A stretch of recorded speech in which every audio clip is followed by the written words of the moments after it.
J.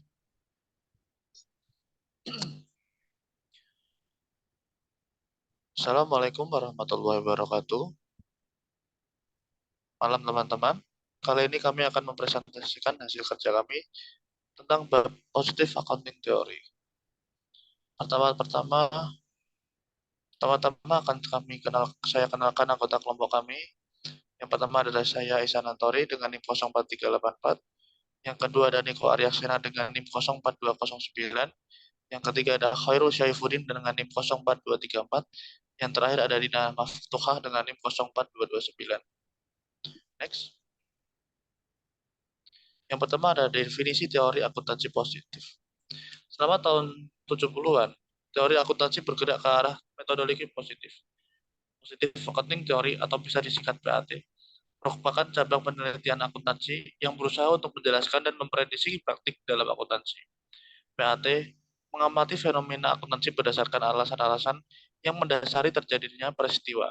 Dengan kata lain, PAT dimaksudkan untuk menjelaskan dan memprediksi konsekuensi saat manajer mengambil suatu keputusan tertentu. PAT beranggapan bahwa perusahaan akan mengorganisir diri dalam cara yang efisien sehingga memaksimalkan prospek untuk bertahan hidup. Next.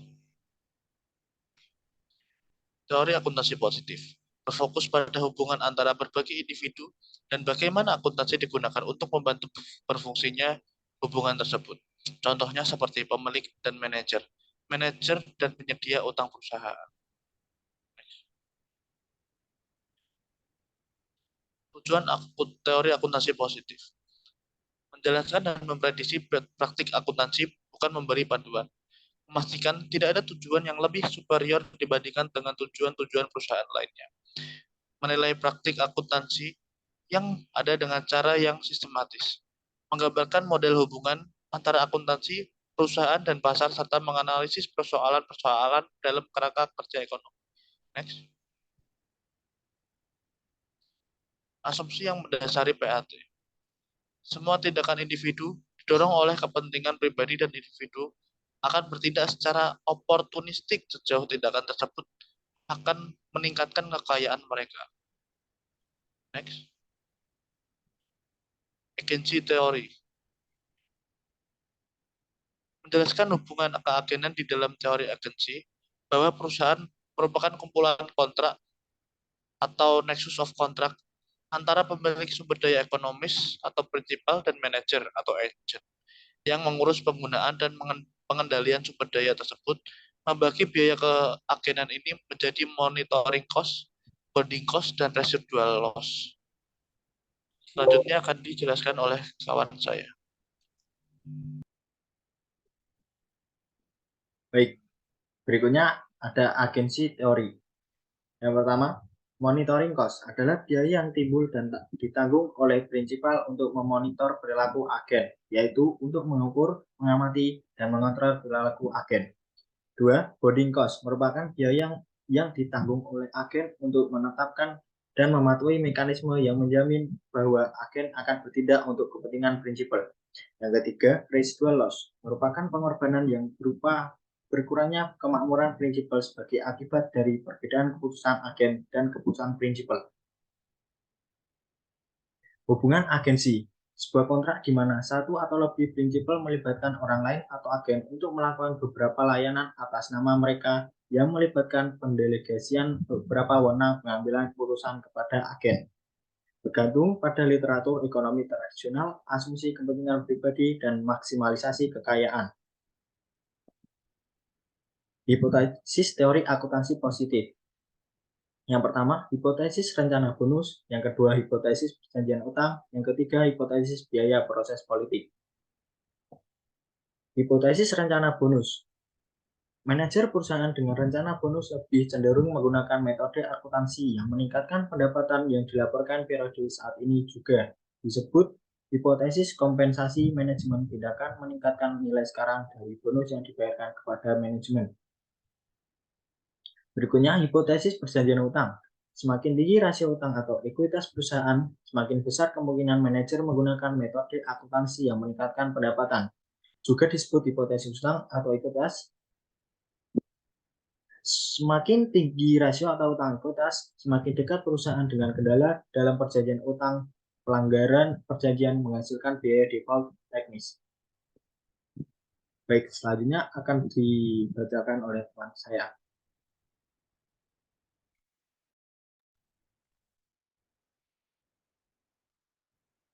Hipotesis biaya politik. Perusahaan besar daripada perusahaan kecil lebih cenderung menggunakan pilihan akuntansi yang mengurangi keuntungan yang dilaporkan. Ukuran adalah variabel proksi untuk perhatian politik pengurangan pendapatan yang dilaporkan dihipotesiskan untuk mengurangi kemungkinan bahwa orang akan berpendapat bahwa organisasi mengeksploitasi pihak lain.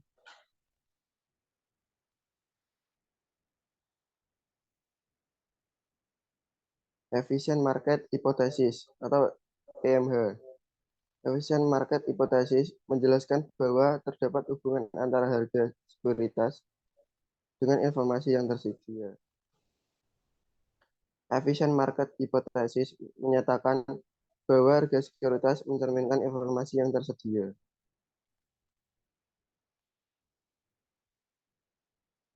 Studi Ball and Brow. Salah satu motivasi di balik teori akuntansi positif adalah untuk menentukan isi informasi yang dimiliki, keuntungan akuntansi pada dasar saham. Perilisan keuntungan pada historical cost memiliki kandungan informasi untuk pasar dalam hal CARS atau cumulative average abnormal firm unique return dan pengaruhnya terhadap volatilitas dan jumlah perdagangan. Yang ketiga, asimetri informasi yang dipengaruhi oleh ukuran perusahaan. Semakin kecil perusahaan, semakin banyak informasi yang terkandung dalam laporan keuangannya. Mempengaruhi respon terhadap perubahan harga, sifat perubahan harga, dan jumlah perdagangan yang mengikuti pengumuman keuntungan. Yang keempat, ada seperangkat rangkaian informasi yang berkelanjutan yang digunakan oleh pasar dan oleh karena itu pelaporan akuntansi bukanlah satu-satunya sumber informasi. Selanjutnya, studi asosiasi jangka panjang menunjukkan sejumlah faktor termasuk resiko dan ketidakpastian. Ukuran perusahaan, industri, tingkat bunga, financial leverage, pertumbuhan potensial, serta keuntungan sementara dan permanen memiliki peran dalam menentukan nilai perusahaan. Menambahkan tingkat keuntungan, serta perubahan keuntungan. Menguraikan keuntungan ke dalam komponen yang berbeda, menambahkan arus kas, komponen neraca, dan akrual, serta mempertimbangkan faktor makroekonomi yang luas, lebih lanjut, dan meningkatkan kekuatan penjelas dari variabel akuntansi. Next.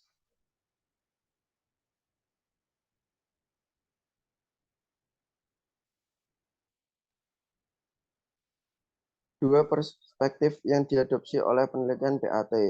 Satu, perspektif efisiensi. Dua, perspektif opportunistik.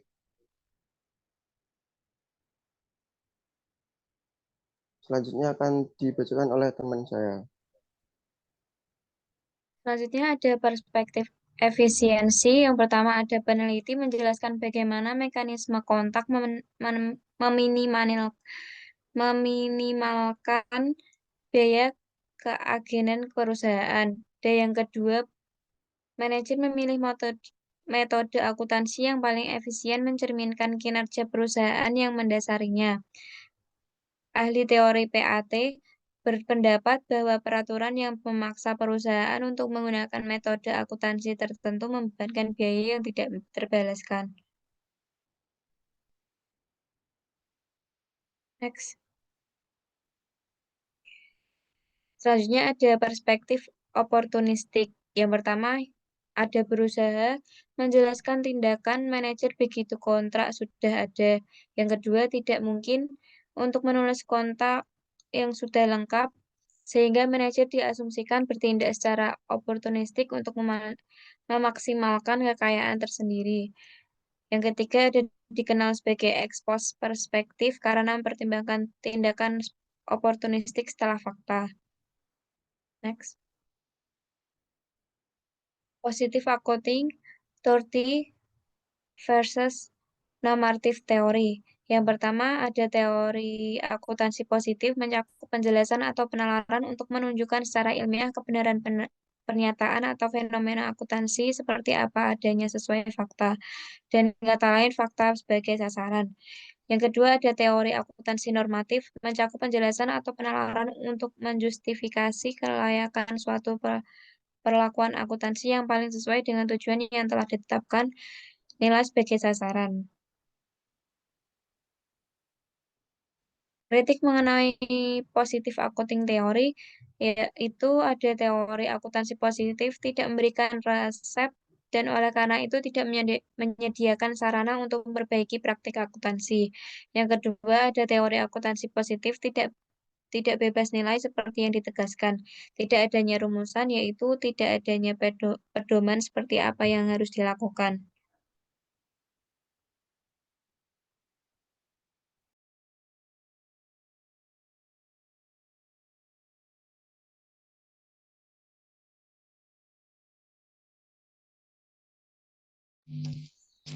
Sekian dari kelompok kami.